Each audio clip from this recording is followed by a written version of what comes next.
Escalating tensions with the United States, Iran is pushing back against sanctions, warning it has seized control of the Persian Gulf and the Strait of Hormuz, a major oil shipping route, a move that could actually impact consumers across the world.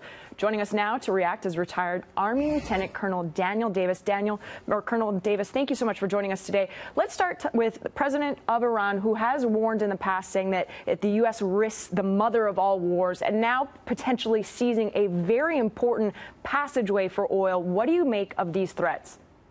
Well, I mean, they've been in the strait for a long time. I believe what you really see here is that they're getting close to being in a desperate position, and they want to make sure, they want to convey that they actually have strength and they have some cards to play, when I don't think that they really do, because they know that if they actually took action on that and closed the straits to traffic, that we would respond and probably destroy their Navy, and then they would be in a far, far worse place than they are now. So I think that this is more posturing than anything else, and I don't think they're going to act on it. Don't you think they would get help from Syria, given the funding that they provided to the Syrian government there, so that it wouldn't just be a straight United States versus Iran type of a situation?